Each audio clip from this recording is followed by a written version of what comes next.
Hey there, fellow classic comic collectors. As always, I'm Scott Harris King, and starting early today. Whoops, and my camera cut out. My camera's too tired to start, but it didn't get the memo that we're starting early. So this was supposed to start at 10 o'clock. Um, and we've got some special guests. Grant, thanks for joining me. Hey, are we live? Yeah, we are live. I just went live about 20 seconds ago.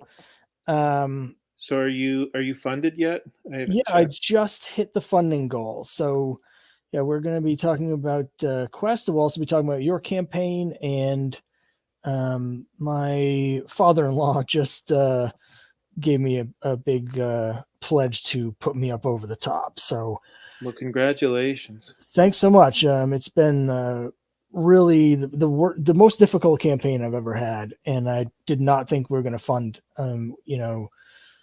when we hit the 48-hour mark, I was still short by $920. So I didn't think we were going to make it. I thought this was going to be the first L for me, but thankfully had a lot of people rallied in support, and I thought it was going to go down to the last minute, but luckily we're funded, so this next 90 minutes will be a lot more relaxing for me than I thought it was going to be. So why don't we actually start with your campaign, League of Cryptids? Why don't you talk about that a little bit? I'm going to call it up on the screen so I can show it to people as well. Do you need the link or do you have it somewhere? I'll just search for it. It's fine. Yeah, I mean League of Cryptids is relatively distinct. Here we go. Sorry, I'm leaving dead air. No, it's fine. I've just about got it called up here. Yeah, so League of Cryptids, the idea is that what we think of as cryptids are actually ancient aliens who were sent here to protect humanity from outside forces. Um, so, in other words, it's basically a superhero team comprised of Sasquatch, the Loch Ness Monster, Chupacabra, Mothman, those kind of guys. Cool. I think I backed your first issue. I had a little bit of a snafu, which is only funny because I've funded, which is that I somehow was not put in our regular October group chat, and I didn't realize it because people were still talking in the September chat. And so I didn't realize until 2 hours ago that I wasn't talking to anybody that was actually still live with the campaign. So I missed everybody's October launches because I was like, oh man, it's strangely quiet this month. So I didn't actually know that you were live until just now. But I'll just scroll down the page here if you want to just tell us what we're looking at. Sure. Yeah, so this is the story so far, kind of just recapping issue one. And there's a team shot of the League of Cryptids. Like I said, it's what I consider to be the five most famous or most popular cryptids: Sasquatch, Loch Ness Monster, Mothman, the Jersey Devil, and Chupacabra. And then this is who they're going up against. This is actually another cryptid, a less famous group of cryptids, the Loveland Frogmen. Cool. I don't think I'm familiar with that with them. I mean, there's not too much to know about them. I mean, they're giant frogs, but it's Loveland, Ohio. Okay. And I see we have a little bit about the characters. Yeah, exactly. Now, is this something that you draw as well as write, or are you the writer primarily? I do some of the art. Okay. Yeah, my other friend Antonio Pisana does the pencils. I do the inks. And then I did the colors, but for the first issue, but the second issue is Christian Vasquez doing colors. So I got a little bit of help with the colors. Well, I understand that. I'm colorblind, so the first 4 comics I put out were in black and white because I had no idea what I was looking at. Oh, So really? after that, I got a flatter to add the colors for me, so that I don't have like green people. Because sometimes in the past, when I've tried to color it myself, I've ended up coloring people light green because I thought it was like a skin tone. Wow. That doesn't really work. I mean, it would work for the League of the Frogmen, for the Loveland Frog people, I suppose, if I had green skin. But for the regular people, not so much. Right. I mean, that's pretty crazy. That so you do the coloring for your comic book, even though you're colorblind. Yeah, I have I have a flatter who does the flats for me now. I basically had to go like online and just search for like the number codes. That's actually how I color a lot of things. Is I'll be like, okay, I can see like if you have the RGB, you have the Oh, you red. mean like the Pantone?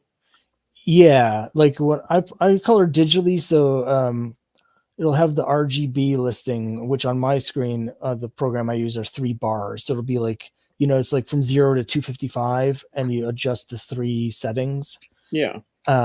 So I usually just go by numbers. So I'll be like, well, I can't really tell that this is red or green because those are what I really have trouble with. But I can see that if the red number is like 200 and the green number is 100, it must be red. That sounds like such a crazy way to go about It's coloring something. it's difficult.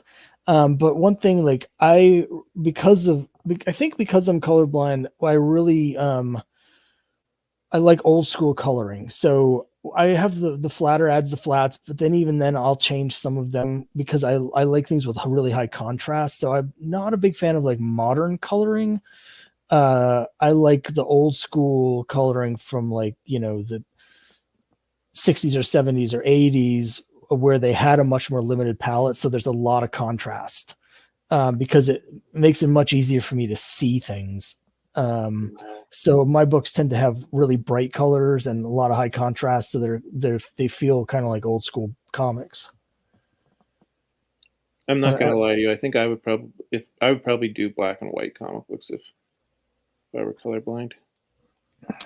yeah, that's how I started. I do like black and white actually quite a bit, but I've found that a lot of people that aren't colorblind don't seem to really like the black and white. Although I guess the really young readers that do that read a lot of manga, they don't have a problem with the black and white. So maybe that'll change as well. So I'm looking at some of your variant covers, standard covers, variant. I don't know if you wanted to talk about any of these. You know what? I'm blanking on all of the names right now of people who helped me. But so I colored the top one, and I think this one turned out pretty good. Um, I can. I'm hating myself right now because I can't remember the names of the artists. But yeah, and then this. I mean, it's kind of opposite of color choices. But are you still there? Yeah, I'm still here. Did my camera shut off? Yeah. Yeah. Hold on. Can you still hear me at least? Yeah, I can still hear you. I mean, we don't really need to see Yeah, you. I've got a loose wire in my laptop, and the camera really acting up here. So, all right, yeah, I'll just be a new cryptid where I'm just a voice in the darkness. Yeah, I think that both of the covers turned out really nice. At least as far as well, or I should say all three. We did something new this time. The third cover is a collaboration with uh, the YouTube channel Spine Ticks, which So this doesn't actually depict anything that actually happens in the comic book, but it's just the cryptids hanging out with um, the guys from this YouTube show. That's cool. How did that come about? Well, I had been on their show a few times, and they mentioned that maybe they wanted to sponsor an issue, and I kind of came up with the idea of, what if we portrayed you guys as a rock band, and we did like actually a cover with you guys, and obviously this cover is very popular with fans of the YouTube channel. But you don't have to know the YouTube channel to um, to buy this cover. I think it's still a fun cover. Yeah, it's cool. I like the name there, the Spine Ticks. Yeah, and obviously this is a little bit more. This is a little bit more fun. I mean, obviously, cryptids in real life wouldn't behave in this manner, but No, I expect not. I don't know. Do you ever play Fallout by any chance? I have not. Well, in Fallout 76, which is their online version, which I play quite a lot of, there's a bunch of cryptids. In the post-apocalyptic world, there's all these different cryptids. So there you have the Mothman, and there's one called Sheep Squatch, which is a Sasquatch with a sheep head. And there's like one called a Gua, which is a giant turtle. But there's like 8 giant cryptids that wander around the countryside that you can encounter, and usually they'll try and kill you, although sometimes they don't. So it's a lot of fun. But I know firsthand that usually if you run into a real cryptid, it's not as fun as that comic cover, because in the game anyway, they usually try and rip your head off. Yeah. Well, I don't think that any of my cryptids would try to rip your head off, except for maybe the Loveland frogs, but they're the bad guys. And something that people have asked me is, how do I determine what the personality of these cryptids are? And I don't have a good answer for that either. It's really a knee jerk thing. Um, like I feel like Sasquatch would behave in this particular way, so that's the way I wrote him. Cool. I see that you've got 37 days. That's interesting. I don't usually see people do campaigns that are more than a month. I'm curious, was that to do with just the schedule with the holidays, or was there a certain reason that you're doing it for that length? I always do long campaigns. I mean, people tell me that it's counterproductive, but I have never found that to be the case. Um, the longer the campaign, the more time I have to promote. Um, I mean, I don't know. You can tell me. Uh, uh, uh, Sorry, I realize that I'm coming off as defensive, which I didn't mean to, but yeah, a lot of people tell me that I shouldn't do longer campaigns, but my experience has always been that the longer campaigns you have more time to promote, and therefore you make more money. So I've always done long campaigns.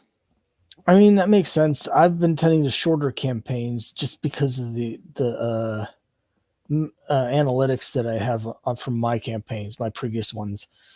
This one with Quest, I actually extended it for an extra week so I would have more time to do promotion. And what happened was that extra week, I had 6.5 days with no backers at all.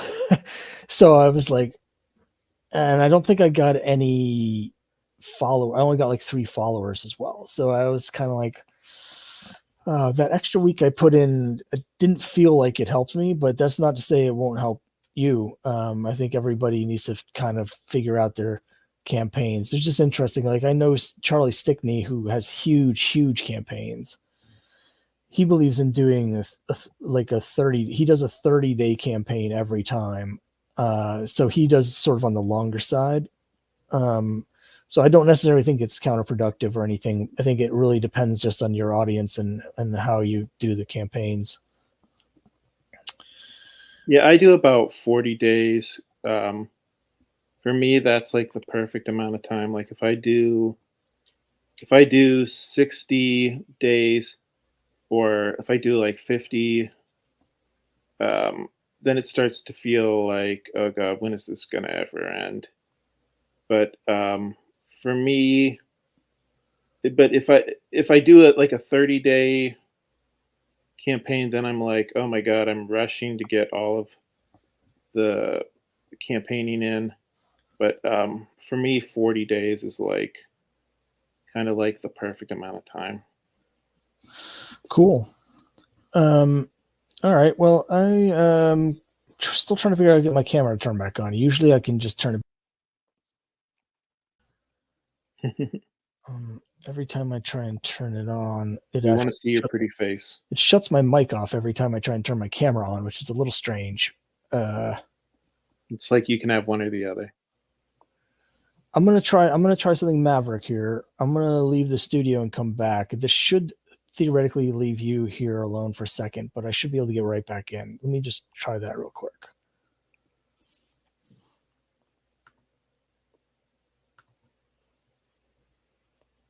Yeah. So anybody who's watching, hi. You probably weren't expecting to see me, and I just realized I didn't comb my hair today.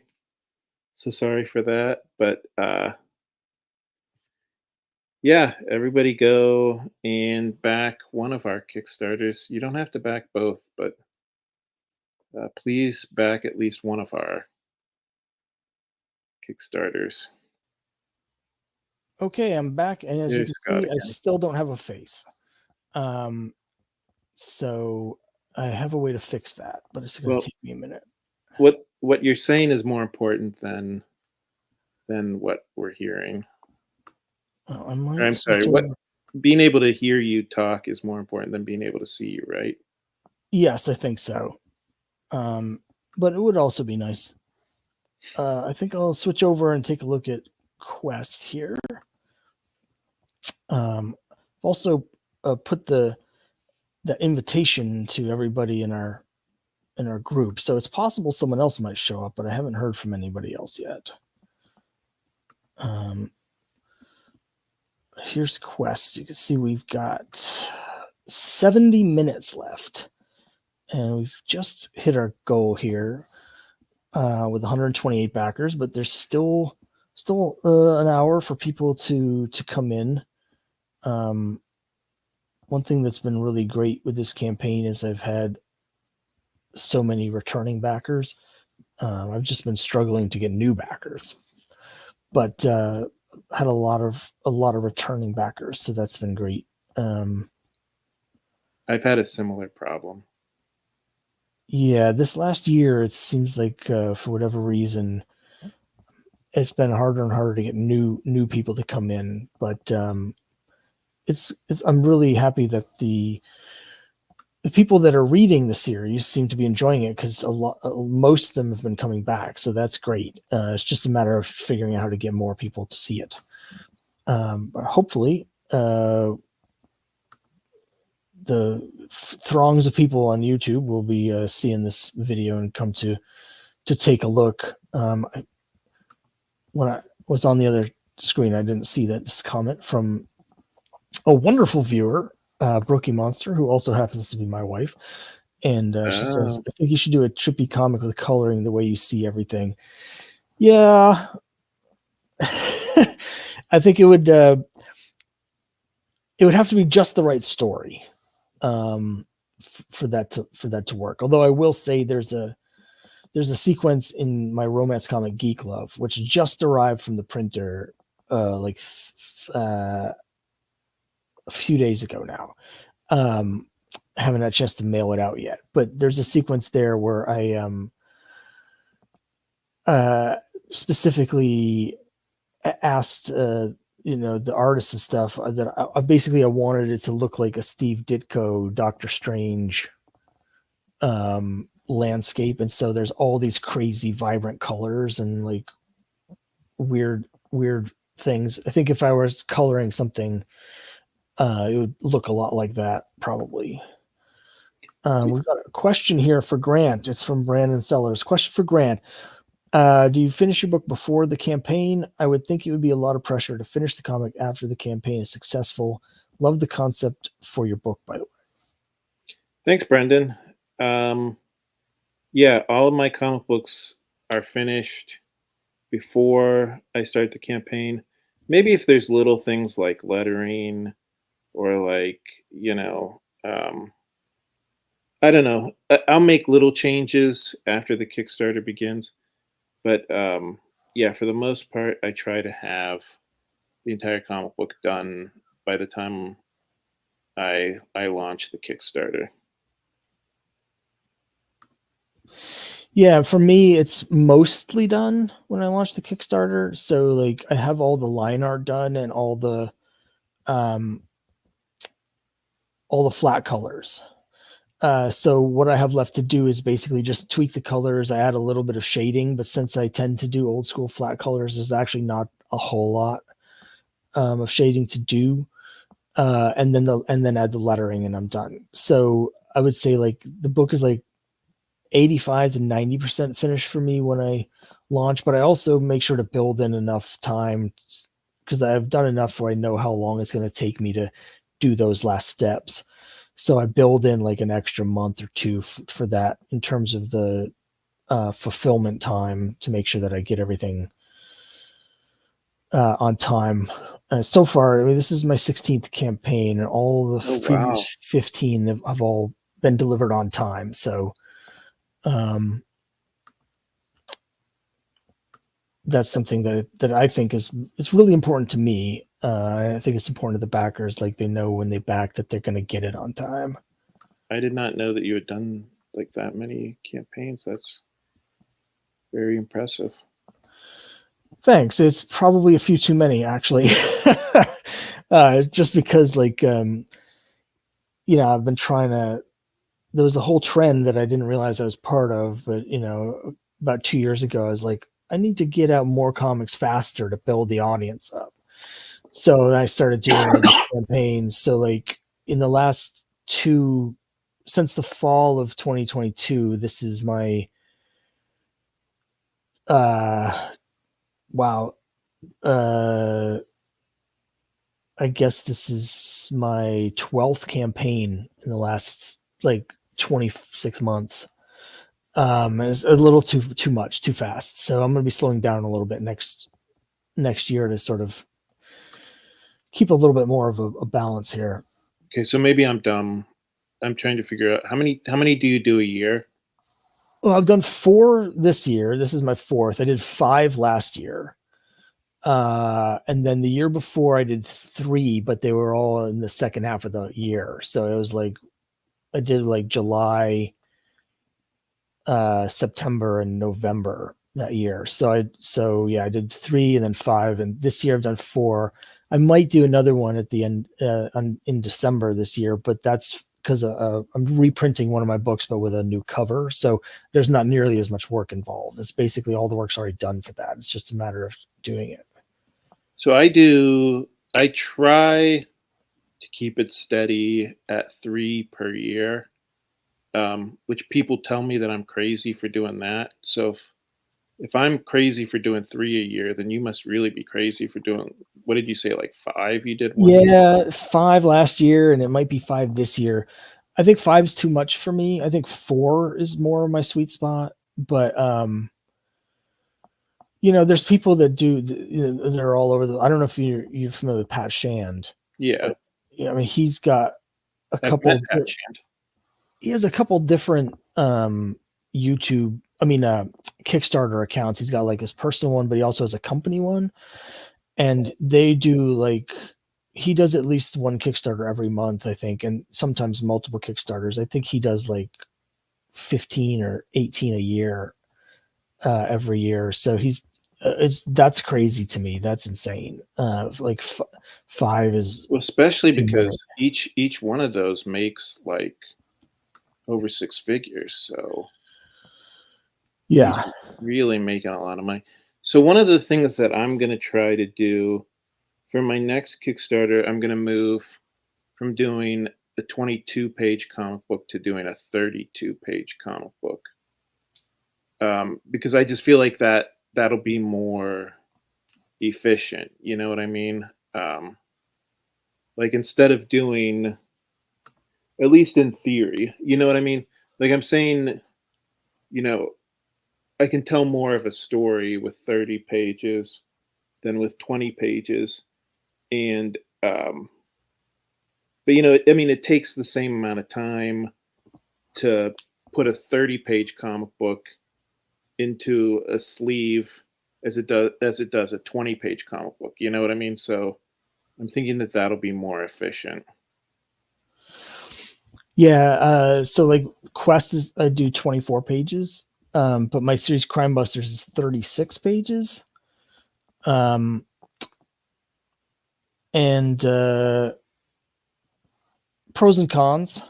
There's definitely times where I think if I was doing 24 pages with Crime Busters, I would have 50% more issues out by now. I could have 9 issues done instead of 6 if I had just.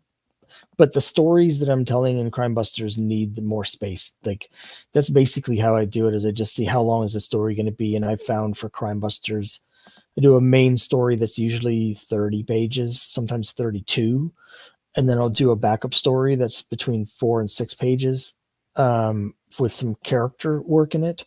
But I've found I can't really go below 30 pages for a Crime Buster story. They're just too complicated. There's just too much happening. So, whereas with Quest, it's more episodic.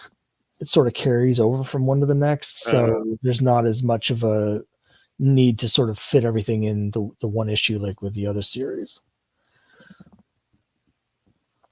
Well, let's take a look at the Quest campaign here. It's my epic fantasy series. It's about. Sorry, I'm talking too much and I'm interrupting you promoting your book. No, that's all right. I've still got an hour left. So, I mean, the people on. I had originally told my YouTube audience this was going to start at 10, so we just got a whole extra bonus half hour. So I'm actually really glad that people have been showing up to watch it since we started early. But there's plenty of time. I'll just go through my page real quick, explain what it's about and the rewards. And it's basically a fantasy story. It takes place in a world where people who are familiar with Lord of the Rings, which I think is a lot of people, basically the inspiration for me for the world of Quest is at the end of the Lord of the Rings. They defeat Sauron and we get these multiple endings where it's like, hooray, we just won happily ever after, right? But I always thought to myself, okay, but what happens next? Okay, Sauron died, but all of his armies are still there. You've got these hordes of orcs and monsters and trolls and elephants and like all the human people that were supporting him. You've got huge armies all over the place, and they've spent the last 3,000 years destroying the entire continent. So, the fact that the figurehead is gone doesn't now you have to actually do the work of rebuilding the world. And that's what the world of Quest is. So it takes place 200 years after a giant war has devastated their entire continent. And so the heroes of a new generation are coming up, and they're basically having to go in and try and push the monsters out, clear out all the ruins and the dungeons and all of the orcs and monsters that have taken over to try and reclaim all the lost treasures and legacies of their destroyed world. And so that's where we start, is with the characters are sort of moving into this section of the world that hasn't really seen any civilization for hundreds of years. So it's just filled with monsters. And seeing some of the art here for issue 1, which was drawn by a guy named Marcos Lima, who's really excellent. And basically we have this caravan, and they get attacked by gnolls, which are like dogmen. And the Paladin Vest shows up at the last minute to save them. That's sort of, we start right in the middle of the action. And basically what happens is among the group of people that are in this caravan she saves is this ancient legendary warrior who dies saving everybody. And before he dies, he gives them this magic sword and says, you need to take this magic sword 1,000 miles into the wilderness to this place, or else the whole world's going to be destroyed. And then he dies.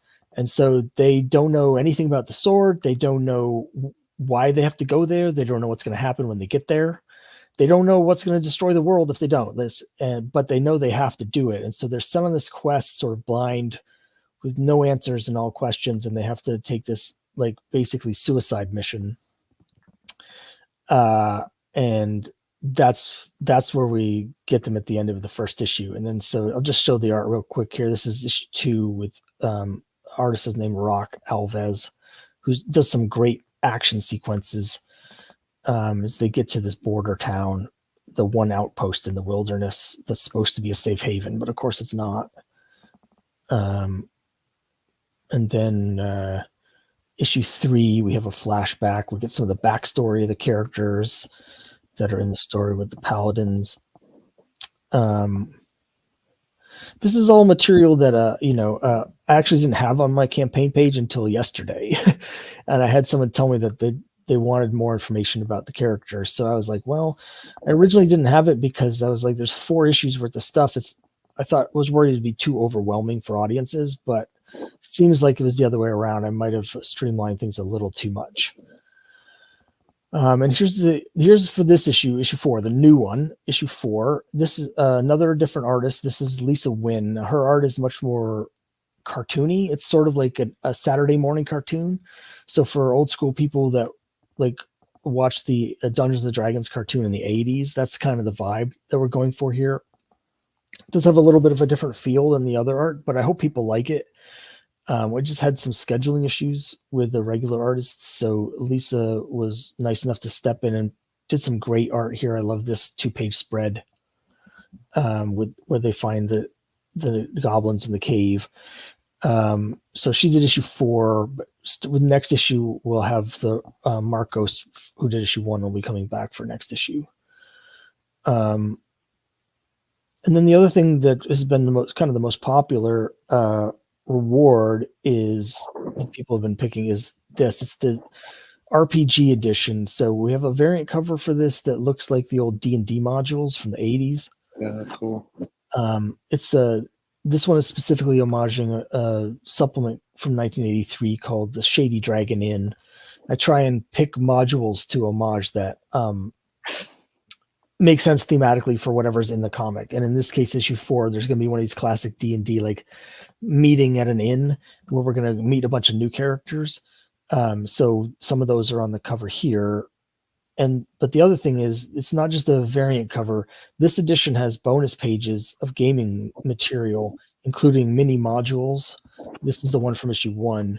So after you read the comic, you can then actually play through the story from the comic yourself and basically put yourself into the story and experience it that way.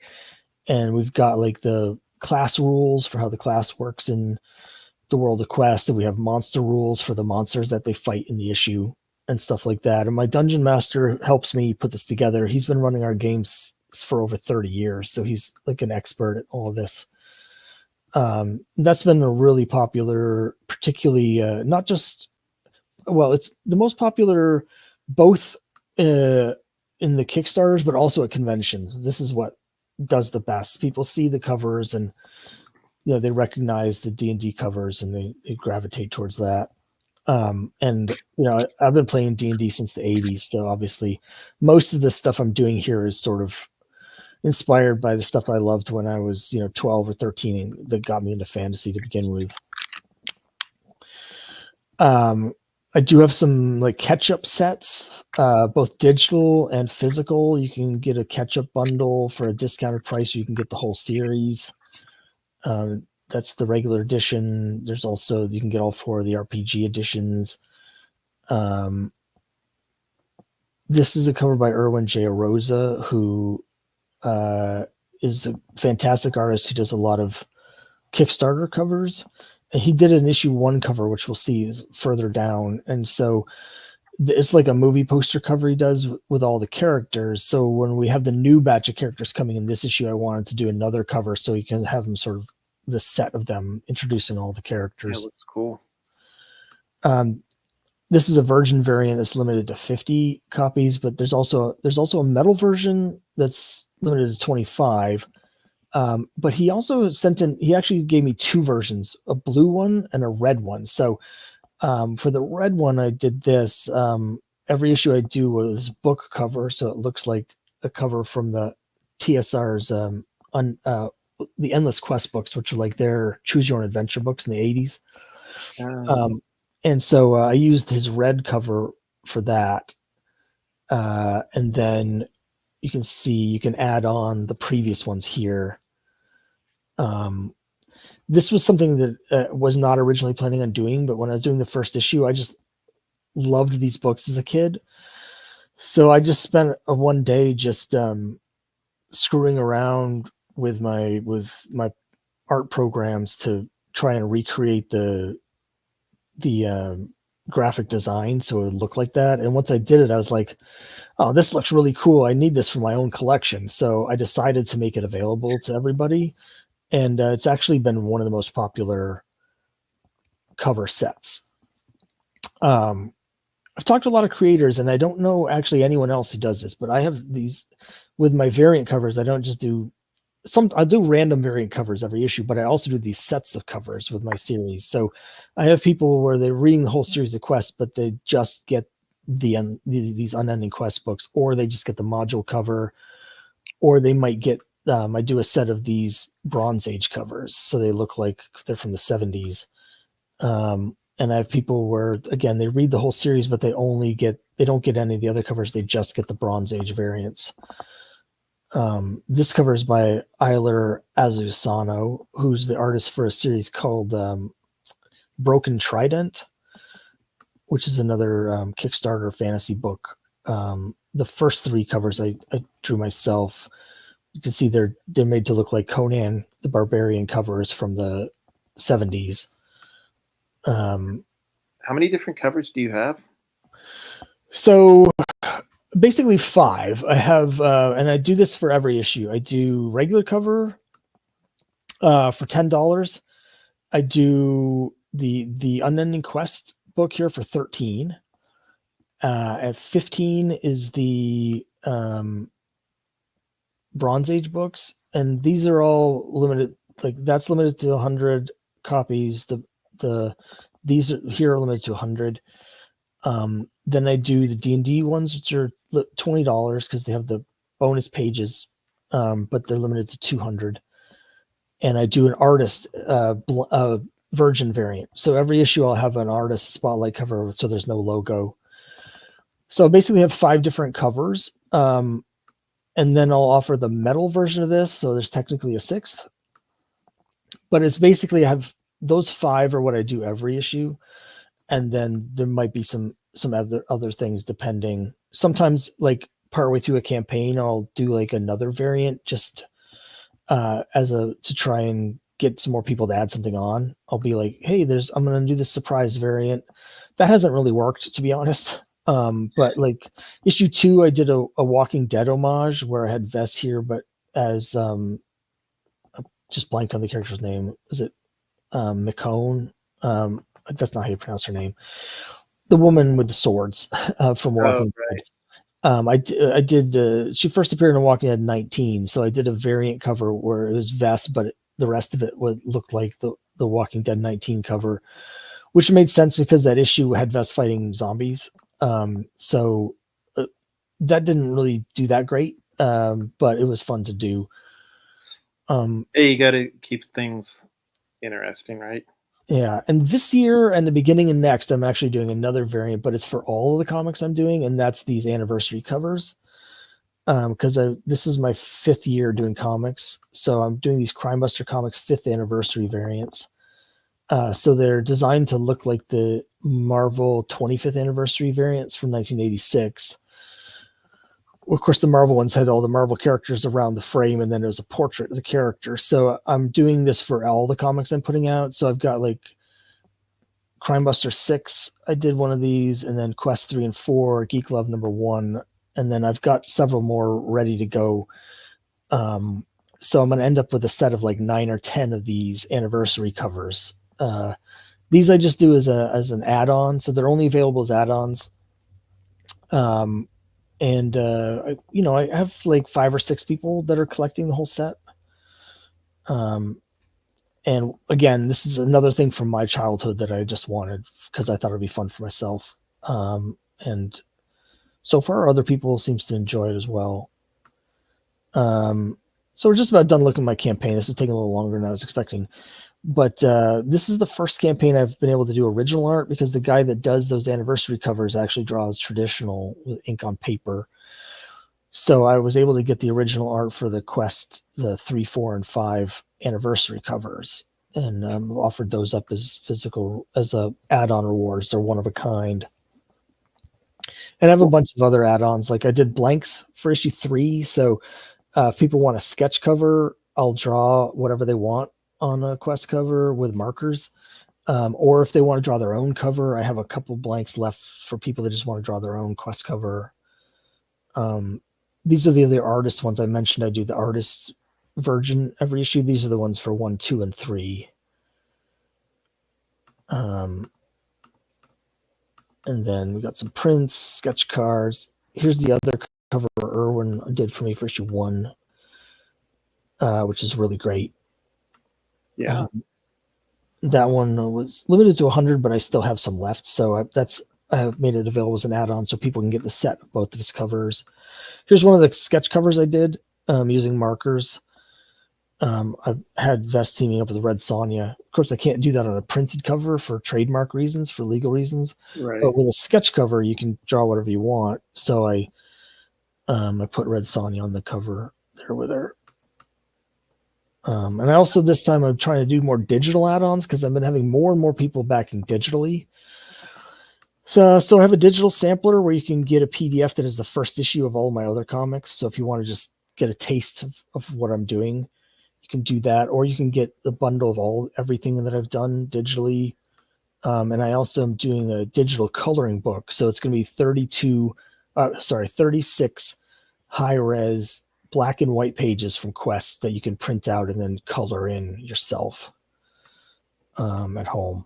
And then here's some stuff about the various artists. Oh, and this is the back cover. I do a back cover every issue that is a black and white line drawing, so it kind of looks like the old like illustrations from the D&D books. This is one of my characters, and I have a guy named Raleigh Marshadesh who does these every issue for me. It's really cool to have an ongoing series when you have now that I have 4 issues and you can see all the covers, the matching covers side by side, or the matching back covers from Raleigh in this case. His style, it's really cool to see them all together. And then here's the stuff about the artists, which I've already talked about. So that was it. That was my campaign. That took a little longer than I expected. Sorry about that. But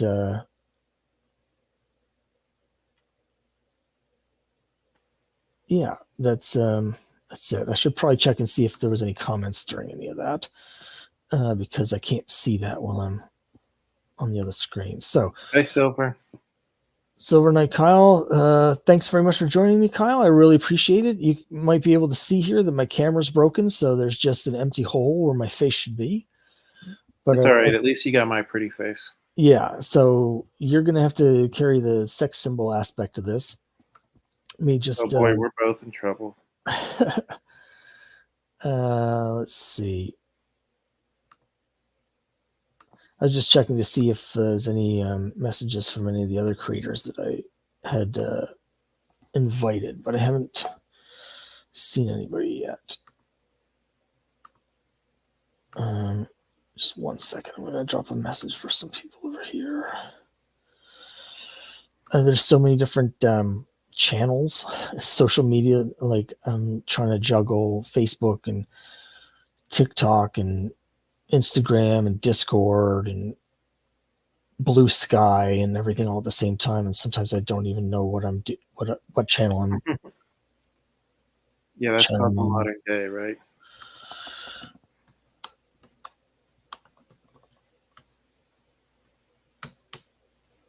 I think that's how everybody feels, right? Yeah, I was gonna invite some more creators from my Discord group, but you know what? I invited them all to. I already did. This is my second live stream today. I did one for an hour earlier today, and I invited some people to that one, and nobody came. So I'm just gonna assume they're not interested. Well, at least you got me, right? Yeah. All right, here we go. So there we are. I'm gonna stop sharing the screen for a second. You'll get to see me up close here. Boom. There's the void where I used to be. You're just a white dot now. Yeah, I want to show one thing that's really cool, Grant. I don't know if you've heard about this, Grant, but Travis Gibb, who you probably know, he does this thing every year called Indietober. Mm-hmm. And that's where every day for October, artists draw a different indie comics character. So instead of like Inktober, where people will be doing like Batman or Captain America, Travis selects every year like 31 different indie comics and has people draw those. And through actual complete coincidence, he scheduled quest for today, the last day of my campaign. So one thing that's been really nice today is all these different artists are drawing my characters today, which has been fantastic. So I was just going to show one of those in particular because there's this. I'm going to show all of them actually, but in particular, I wanted to show one. There's an artist by the name of Kyle Roberts who does some just fantastic art. I've been a big fan of his art for quite a while. And he is doing Indietober, and awesome! he drew this, which is amazing. This is best. And I reached out to Kyle first of all to tell him that it's incredible, but also I asked if I could use this, and he said yes. So what we're doing is anybody who backs Quest 4 here, is gonna have a free print of this picture from Kyle. So it's going to be a 6x9, so it'll be the same size as a comic cover, so we can just put it right in the sleeve when I send the comic. So physical backers will get a physical copy, and then I'll be doing a PDF print for people that back digitally. But that's a really awesome bonus for anybody who backs Quest 4. Will get this awesome picture from Kyle. Yeah, that's awesome. Yeah, it was. I've been following him for quite a while, like on Instagram. I love his art, and I've always had in the back of my head that I'd love him to do like a variant cover, but I've never actually reached out to him or talked to him. And so when I saw that he had done this for Indietober, I was over the moon. I was really excited that he allowed me to use it. Hopefully, I'm definitely going to talk to him about potentially doing a cover because it'd be great. Some of his artwork is just like next level stuff. So I don't know if I'll be able to afford his full cover stuff, but I'm definitely going to ask because it's really tremendous.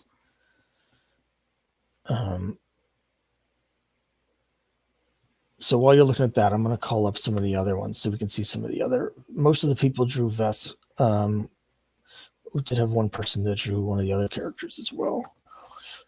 I'm just going to find those so I can show them to you.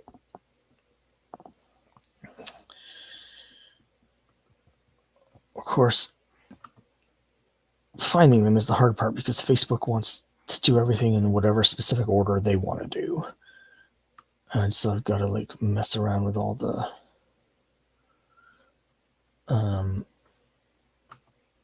all right, here we go.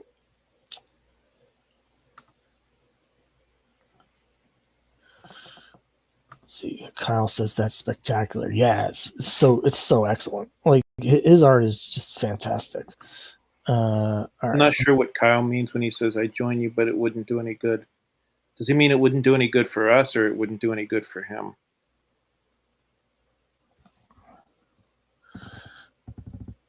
Oh, I think he means joining us here in the live stream because I was talking about inviting some other creators. Well, we should once I'm in a place where I'm looking at back issues again, Kyle, instead of being sucked into the vortex of making comics, we should do another stream together. Let me show one of these other. Oops, I'm getting confused. Okay, here we go. All right, so here's another bit of vest art that another artist did. This is a guy by the name of Brian Wolf, and I really like. It's a completely opposite style in some ways from the one that Kyle Roberts did, because it's, his is all line work, black and white line work, and this is all like almost like watercolor impressions. There's no lines at all. But I really dig it. It's really cool. I've been so like busy today with the campaign that I haven't had a chance to talk to anybody, but I'm hoping that I can get all of these people to let me, share these images of people. I'd love to do like some bonus pages in the back of the comic with just a gallery of them, but I haven't had a chance to ask, so I don't want to promise anything. So just to let you know, I have to be up early tomorrow because I am going to a convention. I'm not sure how much later I'm going to be able to stay up. Well, no problem. I appreciate you coming. Before you go, let me just jump back over and show your campaign again. I can show these other things later. Hold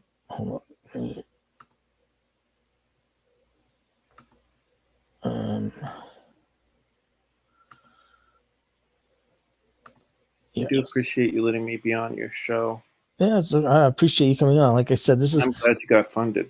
This is my second live stream today. There's only so much I can say about. I did want to ask you. You said that this was your toughest campaign. Yeah. What do you think has changed? Well, honestly, this year, the whole year, I've been finding it harder and harder to get new backers, and I don't know exactly what's going on. I have a lot of ideas. There's a lot of different factors. A lot of it for me is the channels that I've been using in the past to promote things that are really throttling engagement. Facebook and Instagram, even YouTube, are like, when I'm posting about my comics and trying to promote my stuff, they're not showing those to anybody. They like Facebook and Instagram now, they really want you to pay to boost the posts. So that's the problem I've been having, because like my returning backers already have the first 3 issues, so they're only buying the 4th one, which means they have a much lower pledge level than a new person would have coming in, right? So in order to get to the higher goals, I need to have new people coming in that are catching up on the whole run. And I don't know what my percentage is now, but when I had like 110 backers, I think I only had 10 new backers and 100 returning backers. And that is a crazy ratio, because for my first like 13 campaigns, it was usually like more like 60-40 or even 50-50 returning backers and new backers. And this campaign, it was like 90% returning backers, and I couldn't get any new people to see it. Just nobody was even seeing that it existed. I couldn't get anybody. So for me, that's been the problem, is I just cannot get new people to see it. And I don't know how much of that is because I don't do any paid advertising, and the channels I've been using are just becoming more and more restrictive by only want to show you stuff if you're paying. So like, yeah, I mean, that's been my issue.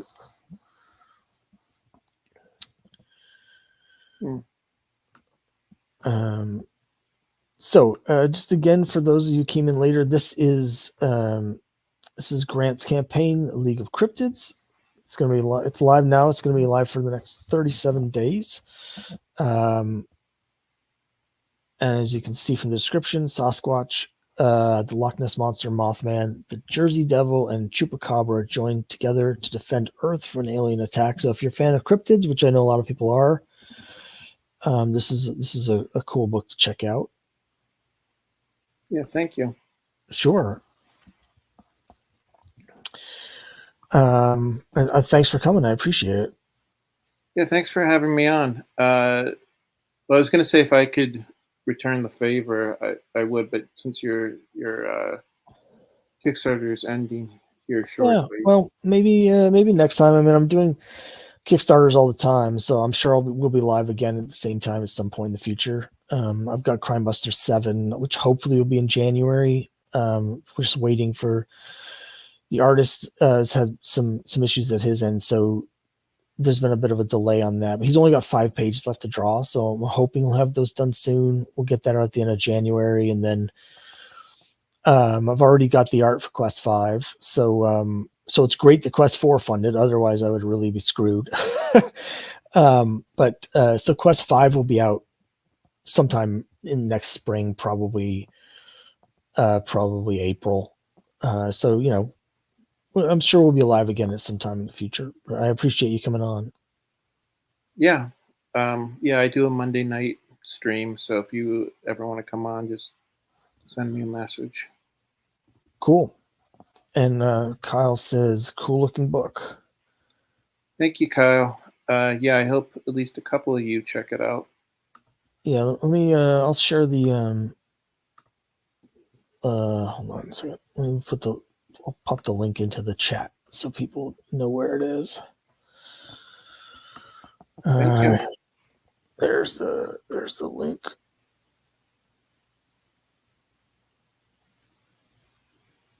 Okay. Cool. Well, thanks so much for coming. I appreciate it. Absolutely. Thank you, and have a great night. You too. Congratulations on the Kickstarter success. Thanks. I appreciate it. Good night.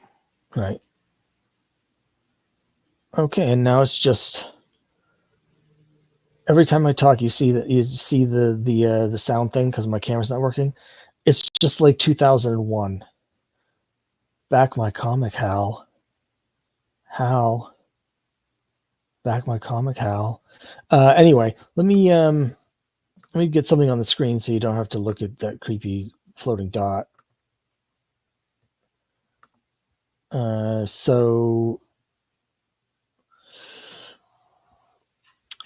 Again, I want to really thank my father-in-law, John, for the pledge that put us up over the top. I also want to thank my wife, who also had quite a large pledge to help us get over the top.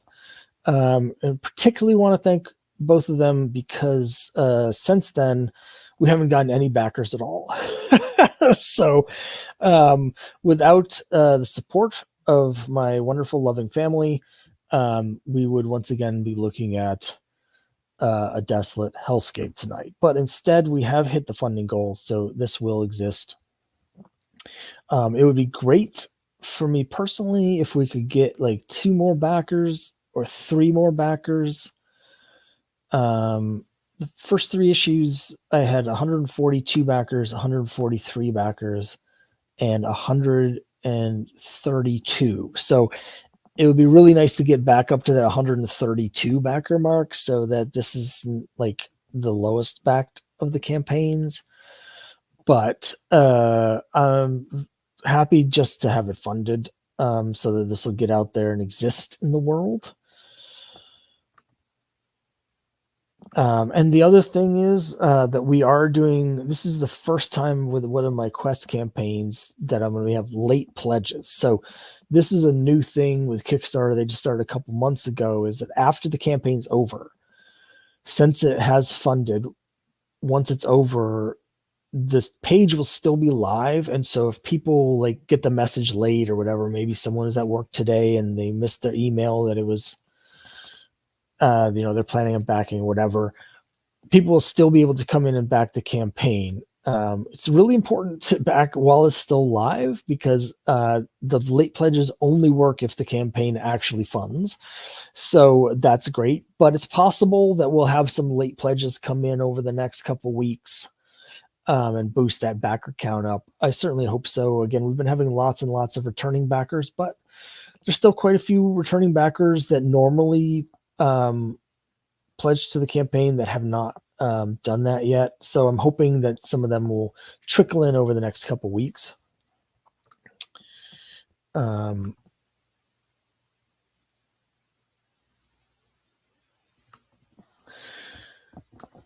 But we'll see.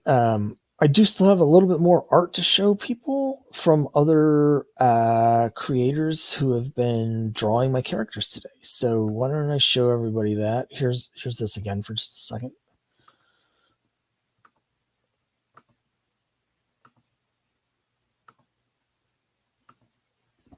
So this is an artist by the name of Jared Lockhart. What I really like about this is the design. He's taken the symbol from on the paladin symbol that Vess has for the church there with the circle and the line through it, and used it here in the background as a circle. And you can see that Vess's hair sort of swoops up in a circle with it.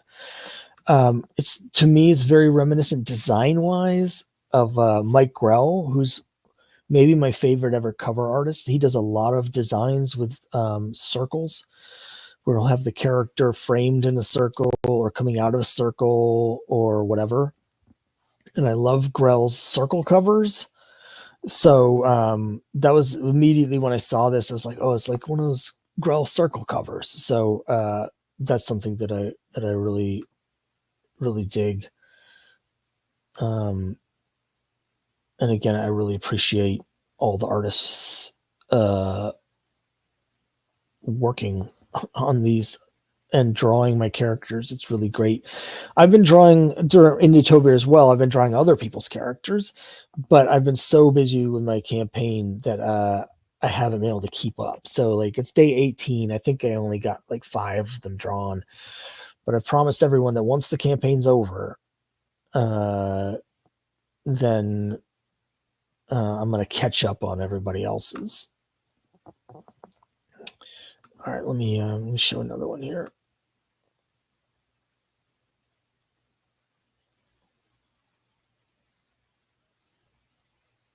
Hold on, I'm going here somewhere.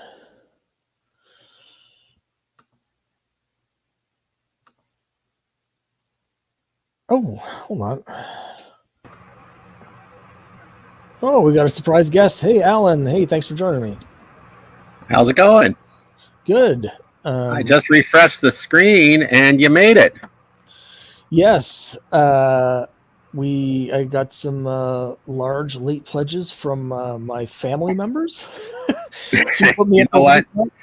I'm on my first campaign, and believe me, the people I know, like, and trust are the ones coming through for me right now. So I get it. Yeah, that when I did my first campaign, I had 56 backers, and I think 30 of them were friends and family. So it was more than half of my backers. But I really appreciate it. Also, by the way, I wanted to mention, you can't see me. There's just a dot where my face should be. Yeah. And that's because my camera broke during the right at the beginning of the live stream. So that's been busted. Actually, it's perfect that you stepped in right now. I'll show your campaign in just a second. But I was actually showing the Indietober. Travis Gibb has the thing where all during October, other artists are drawing different indie comic characters. Every day is a different indie comic character. And today happened to be my character from Quest. Oh, nice. That was a really nice coincidence. But I was just showing some of the art that people have done. Here's Todd Magruder, who's a fun thing about this is that it's an homage to the cover of Quest 3, which itself is an homage to the cover of Web of Spider-Man 32. Oh, nice.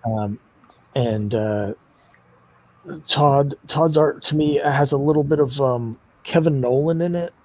I don't know if that makes sense to the old school comic fans, but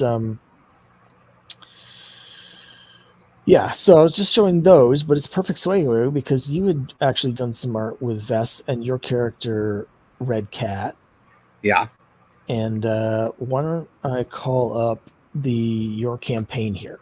Yeah, I So should have paid a little more attention to October this time around. I've been a little busy with my own campaign, but yeah, I have in the past, when I could pull it off, done some homage pieces to some of the other indie creators out there. The challenge for me is that the style of stuff that I do, sometimes I can't always easily replicate or create a viable version of someone else's character, because some of the stuff that people do when you talk about doing art and stuff like that, you're doing something that's more stylized. You can create a look that's sometimes hard to achieve in the realistic kind of style that I'm using. So it's always been kind of a tricky thing for me to try to figure those out for some of the projects out there. So I've done the ones that I felt like I could pull off, and I was pretty happy with how my version of Vess turned out. I mean, I had the key elements of like the symbol on her tunic and stuff like that, and the light colored hair. So I felt like it turned out pretty well. It was fun to do those kinds of things. This project, as you can see, is close. Got about 3 days to go. It's past 9 o'clock, so 3 days to go. I'll be posting in my various socials on that. And definitely farther along, in some ways farther along, and in some ways not as far as last time. So last time I tried to launch this back in the spring, and I came up a little short. I was less than half, and I had about 40 backers. And this time around, I've got less backers. I've got about the same amount, but I had a more modest goal. And part of the reason I was able to lower my goals, I realized I had accidentally left some information in a template I was using to plan my goal. It was basically boosting my costs unnecessarily and making it look like I was going to take a big loss if I didn't set my goal much higher. So once I fixed that, it came in a lot more reasonable, but it's still close. I mean, it's my first campaign, and this has been a challenging month for a lot of people. So, but seeing yours make it is huge for me. To keep plugging away at it this close to the end, and believe that I can still make it. So. Yeah, I mean, you're definitely close. There have been a lot of people struggling this month in particular, but the last few months, I would say, and hopefully we can get you over the line there. I've seen some really crazy campaigns. Like I've seen people earlier this year. There was a guy who funded in the last minute of his campaign. Oof. But I've also seen a number of people who didn't end up funding. Yeah. Who are longtime established people that have really been struggling. Right. Just scrolling down to show some of your art here, because Appreciate you have some very interesting, very different style than just about anybody else's comics that I am familiar with, because you do. Well, why don't you explain what you do? So I've been developing this for years, and I kind of really landed on the current style in the last couple of years. Prior to that, I did more straight renders. Now I'm doing more like post-render stylizations on it. But I use a program. My primary program is a program called Poser. It's been around for many years. One of the biggest names in the industry, Brian Haberlin. I've spoken to him on a few different occasions. I go all the way back to the very first version of Poser. Like I got my hands on it within a few months of it coming out, or within the first year of it coming out. Brian Haberlin actually knows the guy who created it and got to see a pre-release copy. So like he and I go back a long time, and he has used it in over the years as a great reference tool, and he's done some tutorials for it and other things. And Poser is this program that's basically a composition. It's an artist tool. It started out, if you think about the traditional artist mannequin, the little wooden doll thing that a lot of people use, it started out as basically a digital version of that. It had some really simple 3D figures that you could put into. That was scary. I heard something drop up the stairs. I hope everything's okay. I'm not going to panic yet. Okay, sorry about that. He basically started out as you had a basic human figure, and you could light it with up to 3 lights in an empty room. And you could use that as a guide for like drawing figures and things like that and kind of get the lighting right and stuff. And it grew into this fairly robust composition program where you could take 3 pre-made content, possibly stuff you made yourself or stuff that other people made from other 3D programs, bring it in here and lay out a scene. And it's got some limited animation tools. I use those actually to create multi-panel scenes. Each keyframe each frame of the animation is actually a different pose and angle so that I could do like large scenes in like batches of renders. But I like to compare it to like putting together a TV show, because when you think about a lot of comics, it's a lot like storyboarding, right? For a show and stuff like that, you're kind of telling the story in the storyboards. And in fact, some movies and TV shows have used the comics as pure storyboards almost, as is kind of thing. With this, it goes a little farther because I'm not actually like drawing the individual panels, but I'm doing a lot of the other things that a TV show would do. Like first I find a basic human form and I cast it, or I make it look the way I want it to have the distinct characters look. And I do this across multiple characters, so it's like casting. Then I costume the characters, so I pull in different outfits and I do some customizations. Red Cat's primary mask is a completely original model that I made. A lot of the pieces are like pre-existing pieces that I might have textured custom to give him his distinct look. And then I kind of like scout locations. I put together set pieces that I can put the characters into. I choreograph the scenes, the fight scenes or the talking scenes and stuff like that, deciding the camera angles. And so I do all the cinematography, if you will. And then I script it, of course. So I'm doing all the lettering and everything. And then the sound effects are like, the various, different kinds of comic book sound effects, or like being the sound designer and stuff like that. And so it's like, I'm doing almost all of it. And, I've got a couple of people who've supported me in like editing and things like that. I even created a soundtrack for it. I have a 7-song EP that's available for higher tier backers, and every backer, even the dollar level, gets the theme song that I created, is original one that I created in GarageBand. So I mean, it's been it's like I wear most of the hats to create this stuff, and I'm really happy with the look that I have now. But it is a look that is a kind of an outlier in the comic industry, right? Especially in the indie field, a lot of people really like to gravitate towards the traditional art styles and things like that. So mine is like, I'm still trying to find the right group of fans,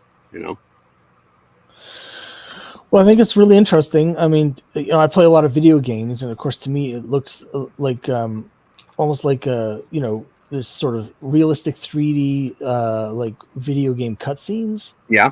So that's like my frame of reference for it. So. Sure.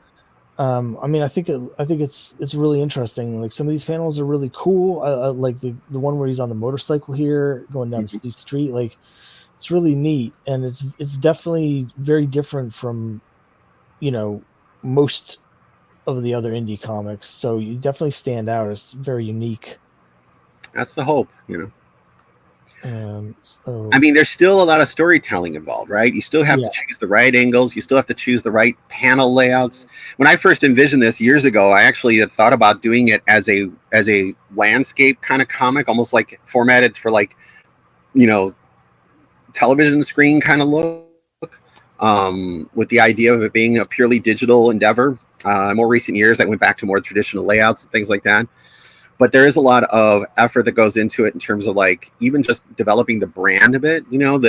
His color schemes, primarily these reds and grays and blacks, and so that has that, and white, and so that pretty much defines his brand, if you will. And everything that I'm doing is kind of connected to that. With my background in graphic design, I bring a lot of those elements into it. But yeah, there's a lot. I mean, for me, I don't consider myself an amazing artist. I consider myself a great storyteller. And so this art is in service to that story. And I think it does a good job of serving that. And I do think I have a lot of comic sensibilities in what I'm doing. This particular page, for example, is that classic multi-position kind of acrobatic kind of stuff going on there. And that took a while to kind of figure out how to achieve that in this look and get it to look the way I wanted it to and everything. So it's been it's been a lot of fun working on this project, and there's a lot of passion that went into creating this project. Yeah, and I think it shows. I mean, you know, in the indie comic field, you know, where we are, it's like you have to love what you're doing to do it. You know, we're not going to be, you know, getting a shuttle to the moon anytime soon. This isn't exactly going to make us super rich. There are no Elon Musks in the comics industry. Yes. Oh, thankfully. Anyway, I don't want me to inject politics here, but yeah. So no Jeff Bezos, no Tim Cooks, no none of that. So yeah. Now I'm curious. So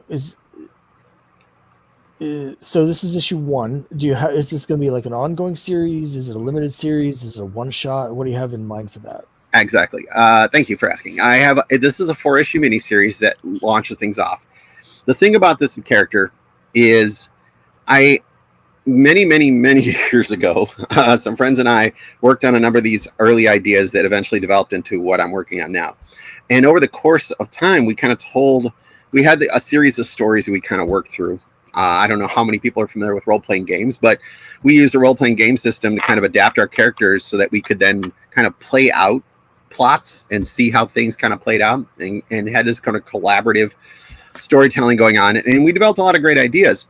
And I decided that this character is a great character to kind of like do his origin story. And in the way that he discovers the world around him, the reader discovers the world around him. So he is the proxy for the reader as they discover this world that he inhabits, because he starts out fairly low key in a way. Like he's a stuntman by day. Who aspires to be an actor doing real lines and everything. The whole sequence here at the beginning is him doing stunts for another actor. And in his off time, he's a standard street level crime fighter kind of thing. And in some ways, he has no idea. He has this notion that there's an arch enemy out there that he has to track down. And so he tracks down this arch enemy, and then the arch enemy tells him some things that kind of shakes everything he thought he knew. And so that begins that ends the first issue of the 4-issue miniseries, where he's trying to figure out the truth. And so he kind of goes through, he has a little bit of a tour through the world that I'm trying to create. And at the end of it, while it's a complete story, it does leave it open for the story to continue and for more stories to develop that really start to explore this world that he inhabits. And so that's kind of the summation of that miniseries. This is the first issue, of course. It's all done. The second issue is done. I may go back and do some tweaking, but for the most part, it's done. And the third and fourth issues are well underway. So this is definitely a mini series that's going to get finished. And the fact that I'm the one doing it all, you know, as long as nothing happens to me, it's going to happen, you know? So. Okay, great. Well, while you were discussing that, let me just scroll right back up to the top so people can see what the page looks like. In fact, let me share the link with everybody here. Let me just do that. Put that here in the comments. Here it is there. And I'm just you're gonna see me hit the remind me button. If I'm gonna back something, it has to be on a different browser, because I don't know if you noticed anything weird about this here on my browser. But look, there's no rewards. Oh. I don't know what happened to my browser, but about 2 weeks ago, all of a sudden, none of the Kickstarter rewards showed up. That was yours you were talking about. I think I remember that. Yeah. So, yeah, I'll take a look at this.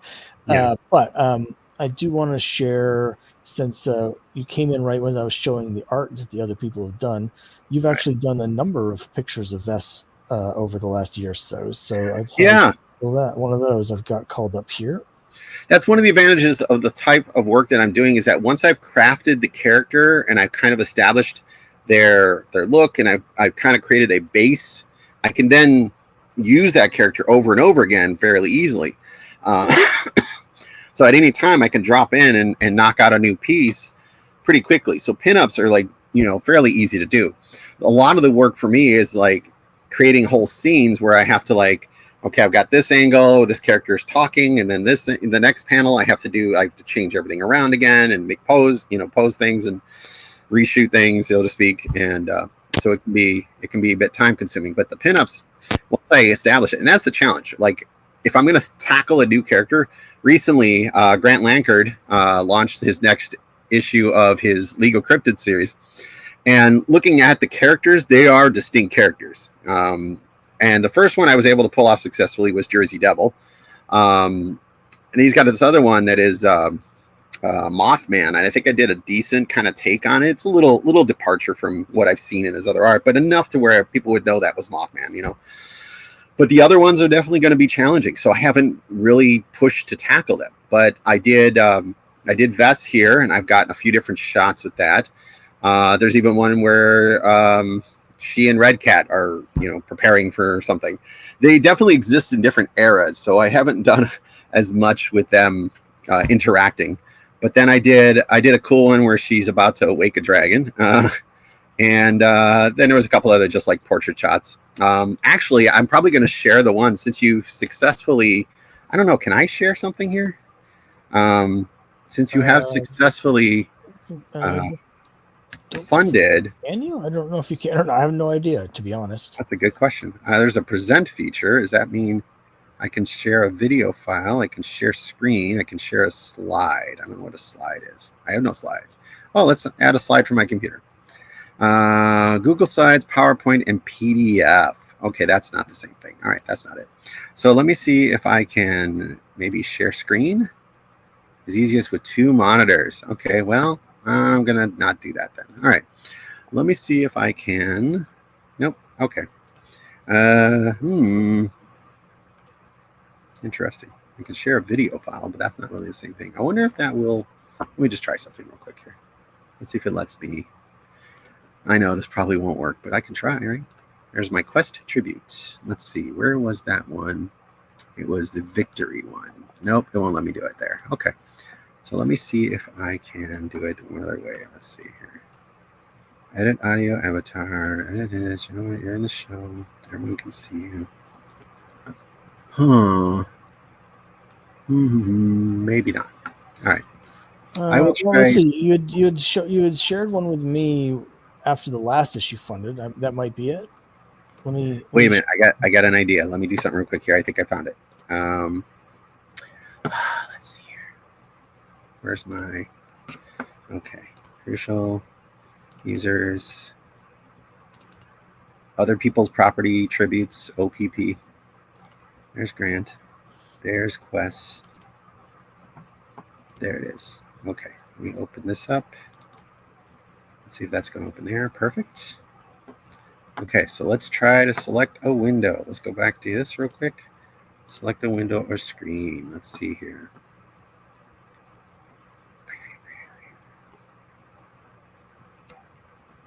Nope. Those are. That's that.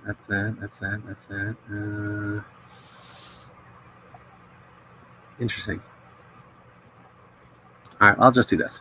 Okay, so this was the piece. I don't know if anybody can see that. I don't think so. Okay, maybe not. Wait. Oh, it's not. I haven't hit allow yet. Let's hit allow. Okay. Oh, okay. So this is the piece. Is that coming through? Yeah, there we go. Okay. Yeah, so this was the victory render I did, and I think it was to celebrate your funding on issue 3. So yeah, it was fun. All right, and then let me see. I got another. There was this one here. Let me go back to this one. There was this one here. This was the sleeping dragon. That turned out pretty cool. Got some nice detailing on that. And then when you went live with this campaign, there was this piece. Now, this is an example of branding. This background that I came up with for like the very first shot to announce the launch of my campaign has become the consistent sort of background that I've used in a lot of other pieces for this campaign for me. And the reason I did this is years ago when I was working on another project, and I was in charge of the marketing for it. To link, there were a number of different. This was for content creation, and there was this particular new character had come out, this new model, this new figure, and people were creating a bunch of content to support it. And I convinced everybody in their marketing to use the same background so that when people saw in a list of products in a marketplace the ones with the same background, they would know it was all part of the same campaign. And so every time somebody sees this flaming target behind Red Cat there, they'll know it's part of the Red Cat campaign. So I think it'll stand out in people's feeds a little more with that kind of approach. So that's been kind of what's been driving my my marketing this time around. So very cool. And, I'm going to switch away from this for just a second because we're down to the last 2 minutes for my campaign. So I'm just going to. All right. Well, I'm going to go ahead. Well, I do want to show that one because that is really cool. The way you had the cover that J. Travis Smith did, which is an homage cover to Hulk 340. So I did homage to his homage. Yeah, and it's very cool. Yeah, getting the reflection in the sword was probably the biggest challenge for me, getting that line up just right. So yeah, it turned out pretty cool though. Nice. All right, yeah, we can go ahead and stop sharing. There we go. Let you focus on that. Yeah, switch over here. I'm glad I was able to be a part of this little celebration. Able to get in here in time. Yeah, I appreciate you coming on. You just missed Grant. He was on for like the first hour. He left like 2 minutes before you joined. There's actually a 2-part Grant Draws episode, 2 episodes on YouTube where I broke down my process while talking through them, because I was like, how am I going to go on Grant Draws and draw when I don't draw, right? Yeah. And I have drawn. I've done drawing stuff, but I hadn't. And he invited me on to talk about my process, and it was pretty cool. So anybody wants to know more about how I do things in poetry, you can definitely check that out. Great. From about 6 months ago. So, yeah. But look at that, 60 seconds. Yeah, so we're down in the last minute. Again, I want to give a thank you to everyone that's helped. There's a lot of creators. You know, this last like 4 hours of the campaign, when I was sharing it around and asking for help, basically all the pledges that I got came from creators that were trying to help me. So I appreciate that. Appreciate everybody's help with it. Particularly, again, want to thank my father-in-law and my wife for helping me hit the funding goal. Yeah, my wife is sitting in the wings hoping that she won't have to go too crazy to help me get my goal. And I'm like, honey, but it's like, you know, we talk about skin in the game, right? We all have our part to play. When we care about it enough, we want to do our part and stuff. I think it's important to be open to that, you know. And here we are. Yay, we funded again. Thank you everybody. You know, this was great to see all the returning backers. Had so many returning backers come back. And you know, the campaign didn't do as well as the first 3 issues. It was down by about $400 compared to each of the first 3 issues. Down a little bit in the number of backers as well, but a lot of that has to do with a lot of people shifting to digital, so they're backing for a lot less. So I think next time we're going to try issue 5. We're going to try some different strategies, see if we can get some new people come in. Might do some paid advertising. I'm going to experiment with a low goal next time. Yeah. See if getting funded early has an effect on people backing, because there's some school of thought that if you back early, people have more confidence to back the campaign. So we'll see. I'm going to try a bunch of different things for issue 5, but we're definitely going to get this one out, and we'll get issue 5 out sometime next spring, hopefully. Nice. Very cool. I think I'm probably going to end the thing here since I've been live streaming for counting my early one, it's been 2.5 hours. So I think I might just go fall face first into a vat of ice cream and wake up Tuesday. You earned it. Well, I really appreciate you coming on, Alan. Let's just show your campaign here one more time. Yeah, mine's got a few days left. I'm going to live stream tomorrow evening. I'm doing a drawing anyone who's backed by then, by 8 o'clock Central Time tomorrow, will be entered into the drawing for a physical 2-pack. There's going to be 2 of them I'm going to give away. These are for a couple of projects I had done previously that were produced in other channels. I have a children's book on Amazon, and I have a compilation, comic strip compilation that I did for a video game magazine years ago that's on Indie Planet. And so I'm going to get digital print-on-demand copies done of both of those, and I'm going to randomly give them away. Even if it's a $1 pledger, you have a chance at getting one of these physical 2-packs sent to you if you choose. So anybody who's backed by tomorrow evening, 8 o'clock, I'm going to be doing a drawing at 9 o'clock Central for those. And then again, I'm going until Tuesday to finish out the campaign. So hopefully I can get there. Great. Well, we'll be pulling for you, and I'm going to be back in here at some point once I can get the browser to work. Yeah. But thanks so much for coming on. Thank you everyone for backing, and I'll see you next time. I'll see you in the funny pages. Great. Thanks.